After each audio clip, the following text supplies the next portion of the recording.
Well, hello folks, welcome back to my YouTube channel. Thank you very much for joining in. Today, another episode of Journey to Scratch. So really, what is that? Well, I'm trying to get to Scratch Golfer, and it's not always equipment, even though we'd like to think it is, right? We like to think it's our equipment. That said, I did make a purchase today. TaylorMade is offering a 150% trade-in bonus. And me and the irons haven't been getting along, so I'm going to trade them in on a new set. Can't wait. But today, journey is know yourself. And I mean, not just your patterns that you've had on the golf course over the last 6 months or a year, or maybe longer if you keep your stats that long. But I use Arccos, and that helps me know my patterns. Which holes I tend to miss left on, which holes I miss right on. It's really dependent, right? So the next hole coming up's a par 5. Always miss right because out of bounds on the left-hand side. We know where it's at. But I want to talk a little bit today about even when you're warming up for your round, or maybe you don't warm up. Maybe you're just what they call a trunk slammer. You show up on the golf course 10 minutes before your tee time, pay, load your cart, and out the door. Hey, if that works for you, patterns, right? If that works, great. If it doesn't, maybe you should warm up a little bit. See what your patterns are for that day. Are you tending to draw the ball a little bit that day? Maybe you're playing a cut that day. You can be a draw player and just that day have a cut. That's okay. Play that cut today. Never aim into trouble, but definitely aim to a spot where you know if you pull it, you're okay. But if you're playing that cut all day, play it. Let it go. Don't fight it so much. I play with so many people down here in Myrtle Beach. They want to do a good job, and after about 2 or 3 holes, they haven't picked up on the fact that they're playing a cut that day, and they continue to aim down the right-hand side because they want their draw to be there. Their draw is not there, and they're cutting it off the fairway. Play the cut, whatever you're playing that day. So part of the theme today is really know yourself and really keep track of your stats. And it might even be just in that particular round. I'm going to spin you around here. Talk about know yourself. I always know that this water is in play, and I'd say I hit a really good 3-wood, and I wouldn't have wanted another foot. So, have my Arccos on today. There's my Arccos. There's the picture. So if I just put it middle of the green, I'm showing 83 yards. Arccos is suggesting that I hit a good full lob wedge for an 80-yard shot. Something about that lie, that bunch of water, and a tight pin location to the left-hand side of the green doesn't make me want to hit my lob wedge. Again, know yourself. So that lie dictates that I be careful. Yep. No mud. That lie dictates that I be careful. Now, it's a little fluffy. I know I'm okay. I'm going to probably hit, I said I needed 80 yards. I'll tell you what I'm going to do. I'm going to hit just a little pitching wedge. And I'm going to keep everything under control. I'll tell you something else I learned playing tournaments. Check the ground. Nobody says you can't check the ground. I got nothing. Very good lie. So let's just hit a little pitch shot. Let the club come down and through. What I'm doing with the pitching wedge is I'm taking all of the variables out of the equation. And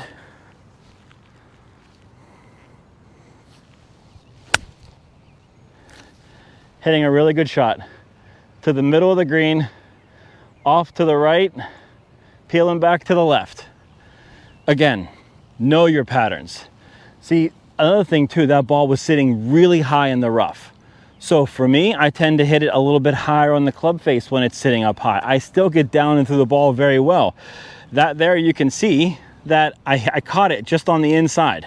So inside of the club, kept it out to the right of the green just a little bit. Know your patterns though. Build that into your game. If you want to get to a better scratch, sometimes it's just getting better with paying attention to what you do. And it has nothing, no coach is ever going to fix that for you unless you go to a coach for a very, very long time. If you have swing faults, obviously you want to go to a coach. But just knowing what your patterns are in certain situations. No coach can teach you that. You can teach you that, and it's free. I had a really fluffy lie. I didn't really want to hit a full lob wedge over this pond. As high as that was, I could have easily slipped underneath that ball and then chunked it right into the water. Just popped it straight up and landed right in the water. I could have also hit a pretty good shot, but left it. It could have, with that much loft, it would have grabbed, and I might have been on the front edge of the green. As you can see, the green slopes back to front. If I've got spin and that height, it's going to grab and sit.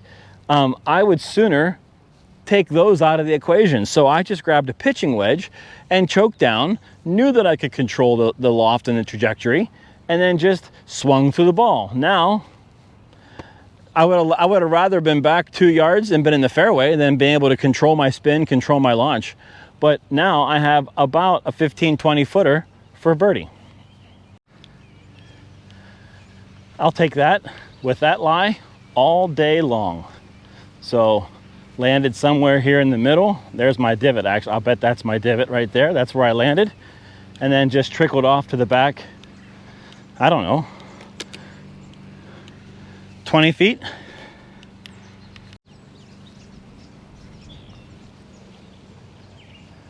Okay, stepped it off already. Sitting here at about 24, 25 feet, give or take. So, a little bit of a downhill putt. Gonna take the break and go to the left just a little bit. This putt is all about speed. So pick my target, grip the putter.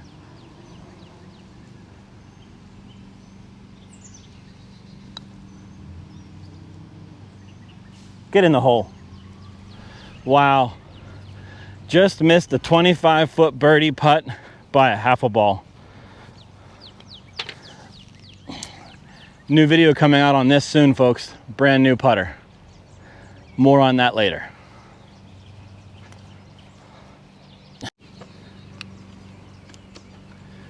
So there you go. Played that hole. Awesome tee shot. Almost too good. Landed up just about 2 feet from the pond. Very dodgy lie. Very dodgy. So take the equation, take all the challenges out of it, but get your data. Make your data make your decision, right? Take your assessment. Take a minute and make an assessment. I always find out people say, oh, I don't like to be rushed on the golf course, so I want to go fast. Okay, there's a pattern, right? Know your patterns. Well, if you typically get rushed, guess what? The faster you make the decision to pull the trigger, you might not have all the facts that you need to make a good swing. So sometimes making a swing isn't just the end of the game. You want to make as least amount of swings as possible. Well, get your data. That lie dictated that I be careful. I could have easily slipped that lob wedge underneath. So instead, took the gap wedge, or I'm sorry, the pitching wedge, made a beautiful swing, middle of the green, 25 feet, missed it by a half a ball. So another pattern, right? I know there's out of bounds over there, and actually on both sides. Par 5, out of bounds. There's lots of room to miss it on the right-hand side though. So what I don't want to do is tug one left. So, ball height, tee it down just a little bit more, right? But that works for me. What's your patterns? So I'm going to tee it down just a little bit more. I'm going to choke down on the grip just a little bit more. We're going to get my alignment. And for those of you playing along at home, you know exactly what I'm going to play. Tee it down a little bit, choke down a little bit, put the ball forward, in my stance, play a little cut, just like that.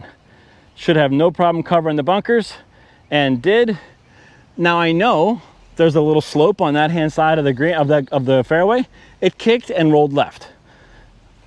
So I aimed right off of those pine trees that you can see right there on the left hand side by choking up, playing the ball a little bit forward in my stance, teeing it down. I access the bottom part of the head and I stand just a smidge closer, and I get it not necessarily way in here on the heel, but I do get it down around this section down in here. That I know is going to give me a cut spin and a little bit spinnier shot. But this par 5, sure, if you're swinging great all day and you've warmed up, I didn't. I just jumped out of the car, hit a couple shots, and then started walking on the course today. So haven't really warmed up. But if I'm warmed up on this par 5, I might play a different shot. I might know that I have my pattern down, and if I'm swinging really good that day, I might take it out where my ball finished and tee it up a little higher, get underneath it a little bit more, and play a nice, beautiful draw. That way it gets maximum distance. Take it down towards those trees on the right-hand side, let it just turn over, and then if you can catch the hillside, it'll run for a mile. So you could take this and make this par 5 basically a par 4, an easy par 4. So know your patterns though. Just go to the driving range, figure out what moving the ball around the face can do. If you typically hit it in the heel and it goes to the right, maybe try the toe. See if that doesn't straighten the ball out for you a little bit, or hit a little draw.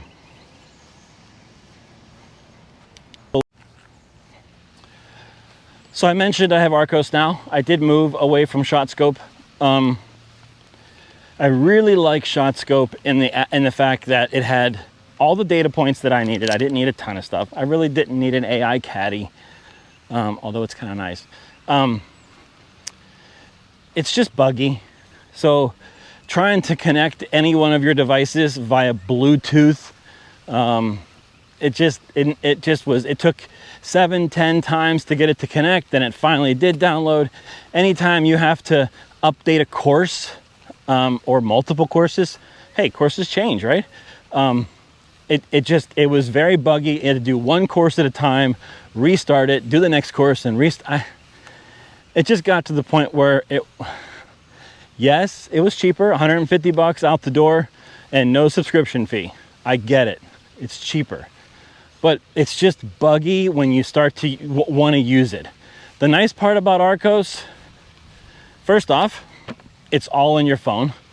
I'm actually using the Apple Watch Ultra 2, had no issues so far. It's collecting my data. My wife has Arccos as well. She's using the Link, the little clip-on one, not the Pro. Both of us, I'm getting better results with the Apple Watch Ultra than she's getting with the Link. Now, she has a new Apple Watch as well, a Series 9. She could use it. She likes to listen to music though with her AirPods using the watch. So she has to make a decision. The watch can't do both. Can't Bluetooth headsets and find the shot. So, oh, what a gorgeous, gorgeous shot. So right side of the fairway, coming up on it, in the short grass. Pin is red in the front, so know your patterns.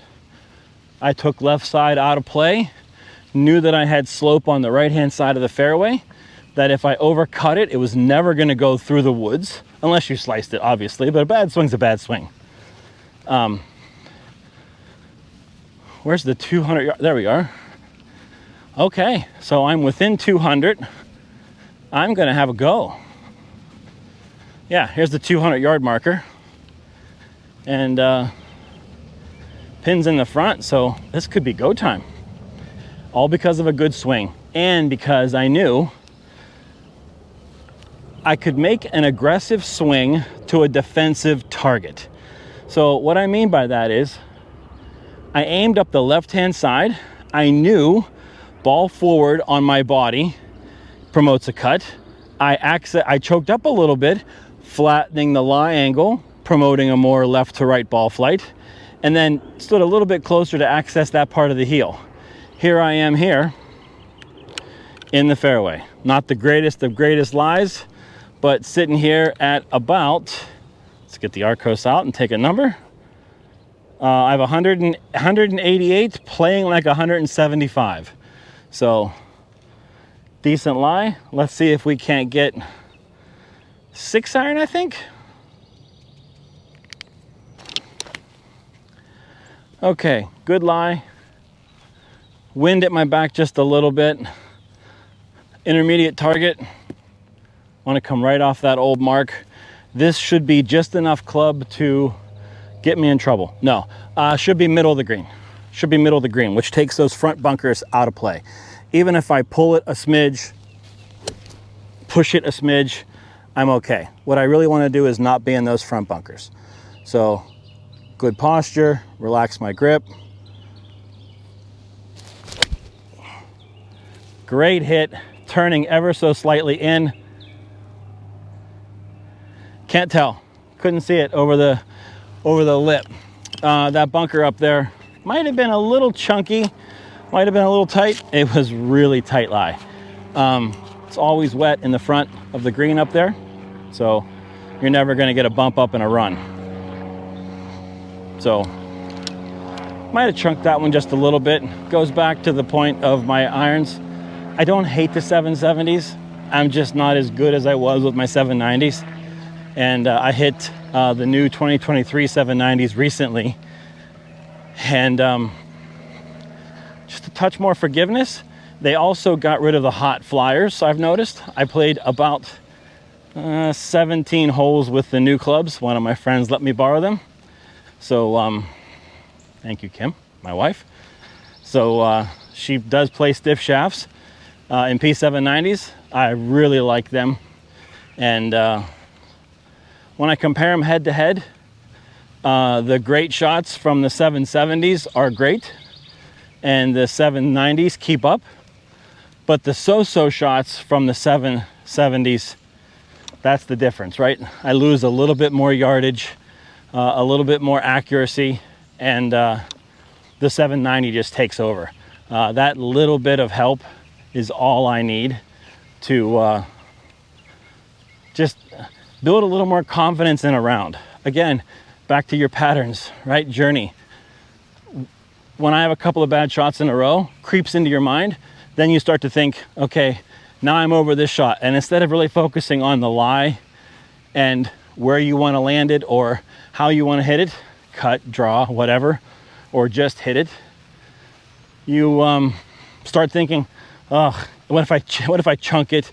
What if I blade it? Yeah, this came up woefully short. One of the patterns from my 770s. They're very good, but so chipping downwind, coming up here at the pin, and give you a little different view. So chipping downwind tends to take a little bit, go a little bit further. Difference is though, green slopes back to front, right? Ma'am, Myrtle Beach National, really doesn't matter which course you're on, Kings North, West, or the South, they all slope back to front.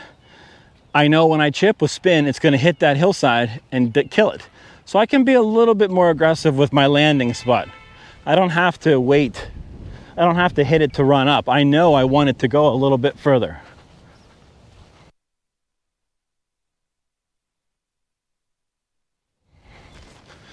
All right. It's a little bit further than a 58, I think. I could hit it if I wanted to, but again, I want to control the spin a little bit more. So let's make a good pitch shot with a 54.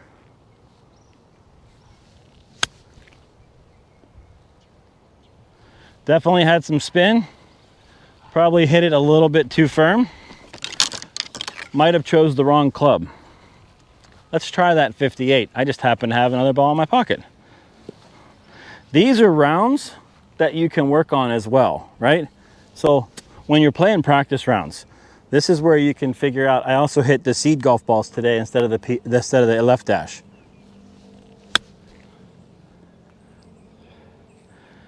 Much better. Yeah, probably the same distance. So the seed golf balls, a little bit softer than the left dash. If you ever played left dash, they're very hard.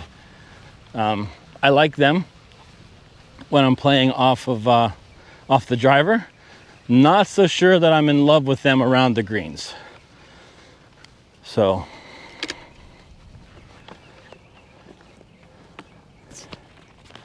but short and sweet video today. Definitely got frisky. Both of them landed exactly the same distance apart.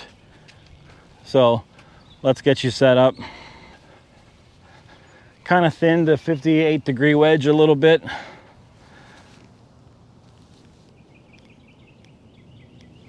So ended up here at the same distance as the 54. 54 was a really good strike.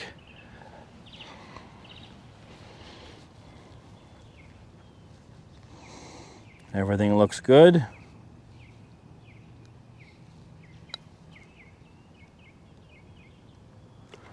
That's bird. I like bird. Right? Par 5. 1, 2, 3, 4. Let's do that again. Let's do 2 birds. It's going to break a little bit to the right. More on my putter next video.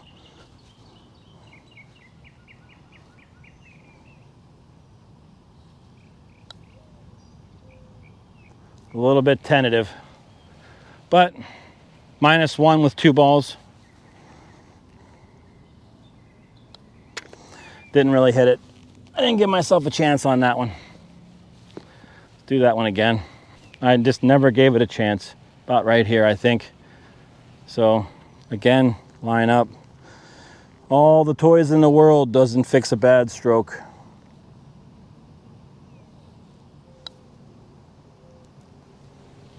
And just after you leave one short, you run it by. First one was a beautiful putt. That was the one that really mattered anyhow. So my wife thinks I'm crazy, but I'm gonna say it anyhow. The South Creek, I think, is the hardest of all 3 courses here at Myrtle Beach National. The West course is by far the easiest. Lots of room, not a lot of trouble. And yeah, there's woods and stuff. You gotta make a bad swing to get it in there. But in all honesty, you can play. It's not the longest course in the world. It is long, but it's not super long. Play your tees. Something else too, right? Know your patterns. If you can never hit a par 4 and 2, you're playing the wrong tees.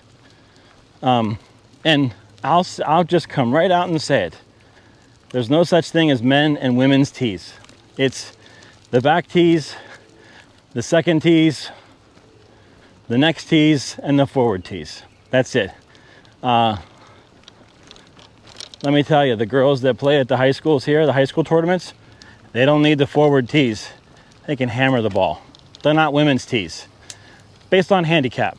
So most of the courses in Myrtle Beach have a handicap guide with regards to what tees you should be playing. If you're not reaching par 4s in 2, and I don't mean driver and 3-wood, I mean a driver and a decent shot, a good iron shot, then you're playing the wrong tees.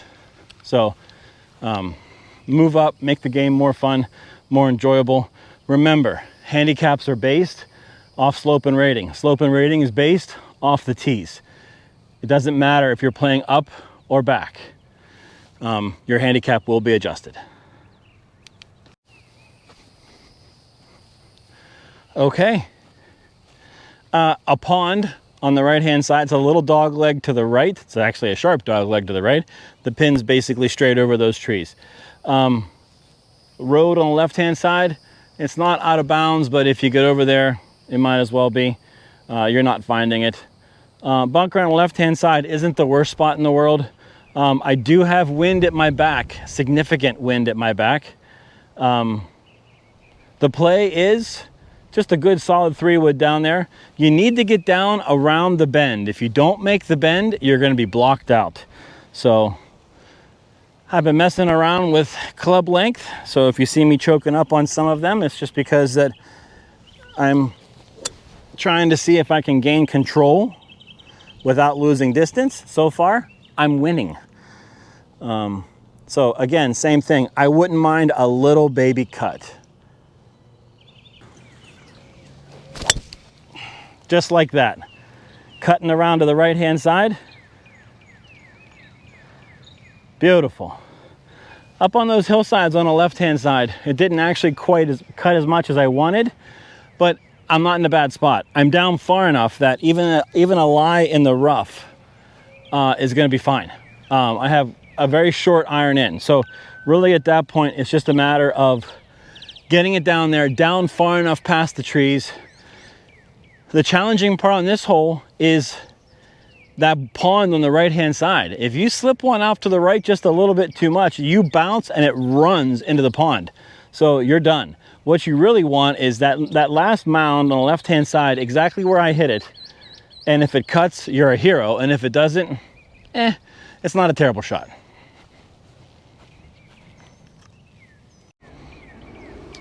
So walking down to the shot as we're finishing up the video, I'm just gonna play this hole and then be done with the video today. Just a quick one, talking a little bit about how we can better our game. How can we get a little bit better? The journey. Arccos has really helped me with my patterns. ShotScope did too. Both of them did.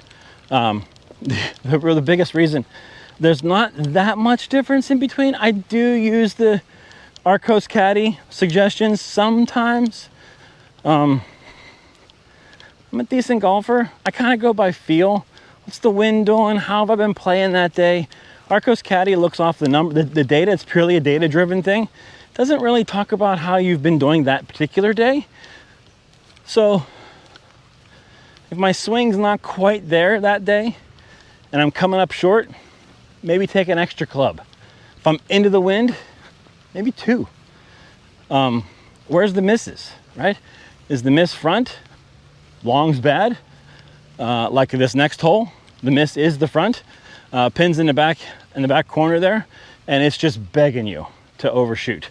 It's a hill on the backside, launches down into the water. It's gone. If you airmail the green, it's over. So really, it's just a matter of knowing your patterns.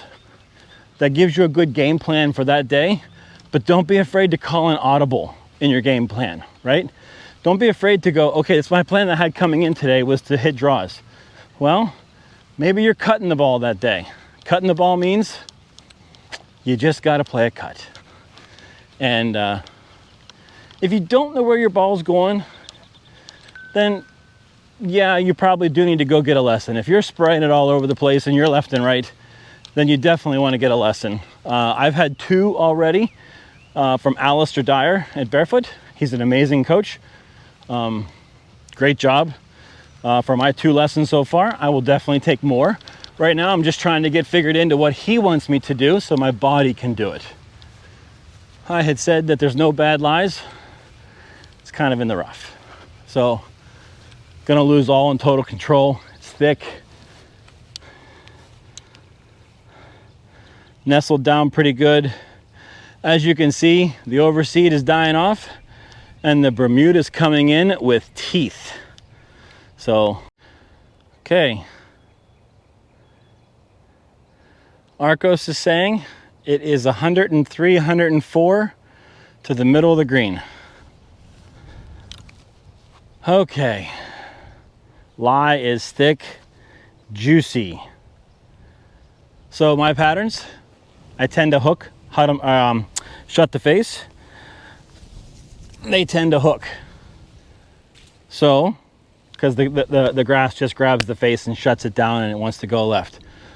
Three options really. Aim to the right edge of the green, let it turn over if it wants, my pattern. Try to hold the face off. That mostly works sometimes.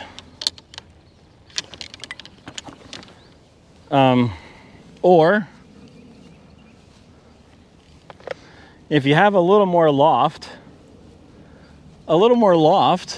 tends to take a little of that out. It makes the rough a little easier. So I think a combination of the rough and a flyer lie and a little more loft should help counteract it a little bit. It's also below my feet. So I think all of those things should help. So take a little more club. I have my 50 Yep, I have my 50. This is plenty of club.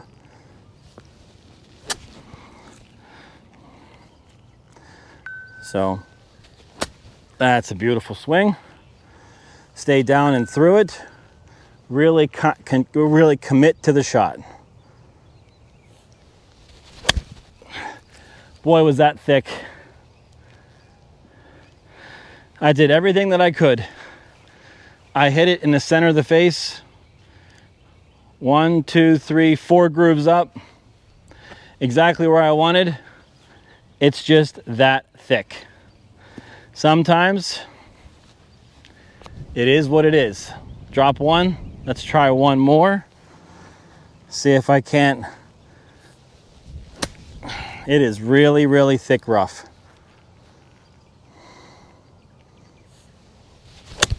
There it goes. There it goes. Perfect. Center of the green. Whew. I had to work hard on that one. So what did I do different on that one? I choked up a 1/2 inch. So, choked up a 1/2 inch, stood a 1/2 step closer, gave me more control of the club face. I didn't let the grass grab it. So the first one, all the way out at the end of the club, the Bermuda just took it and shut it down. I was able to get it through, but I lost all control and it went straight up in the air. I mean, I'm just short of the green. It's a chip shot. Second one, I choked down a little bit more on the club, gave me more control of the face, and then really just focused on turning and rotating through and holding that face. A little tighter left hand grip helps you hold that face square through impact. Kept the loft. It actually didn't draw. It stayed out there where I put it on the right edge of the green. Good shot. Second one. That second shot, Tour Pro. Pin high, just on the other side of the green. That is a perfect, perfect shot. So, but this is the first one, the one we have to play, right? It's the one we are trying to judge ourselves on today. So, I've been trying to work on a little more control, a little less hands, more body, use the big muscles. Okay. Roll up, roll up. I'll take it. Been trying to work on that shot a little bit more. I've really noticed that if I use my hip a little bit more, right? So use my hip to drive the club head through and not pull the club head through with my hands. I'm getting much better results. So drive it through. Another one, rolled it right up. That's 2 putts, I'll take them both. By using my hips to turn to move the club, so basically what I'm doing is I'm just setting the club and then turning my body through. I've controlled my low point, I've controlled my strike. I've taken all the little muscles and little bones out of the equation. I'm using big bones to do my job. So big bones means less room for error. It's gonna be perfect.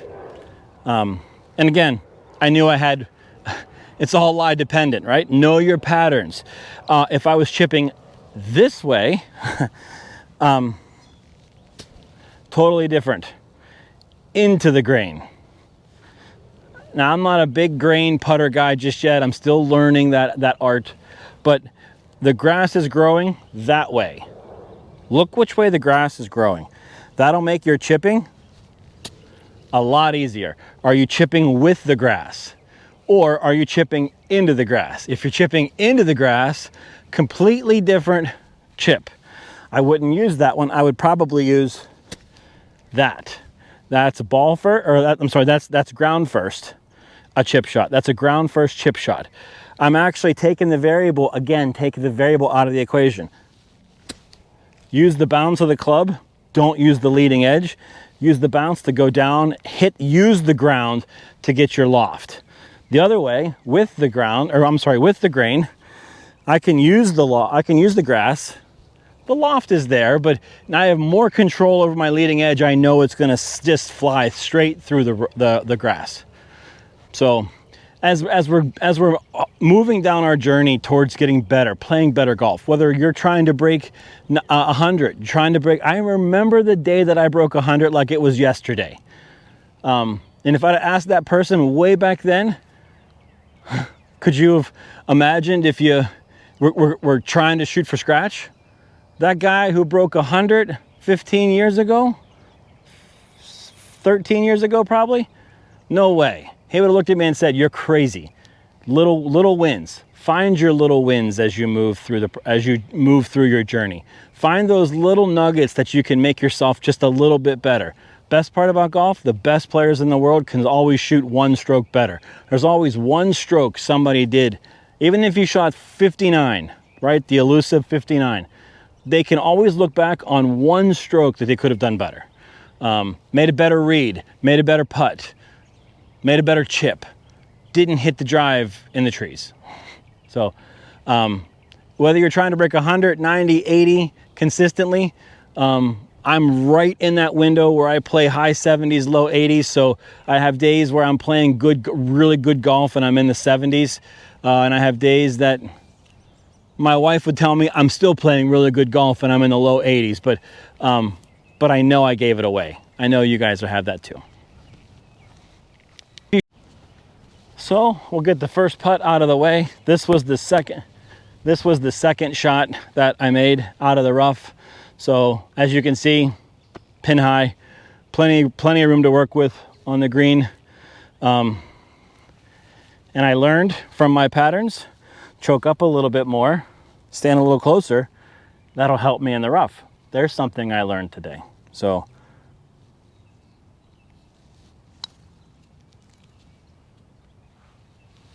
good putt.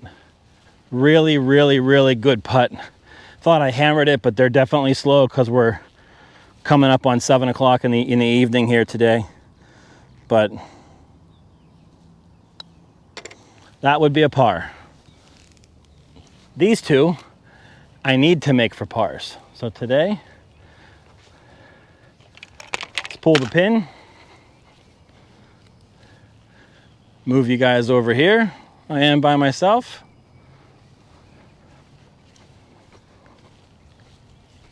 So this one is the first chip shot, so it should be the real one that gets tried. That little dark spot is my mark. Line up my putter, line me up. Oh, half the ball rolled over the hole. Well, folks, a little bit different view today. South Creek, love it. It's a good challenging course. Made a couple putts, missed a few putts, still getting the hang of the new link. It's brand new, everything's kind of different. So still getting through the honeymoon period. Thank you all for joining.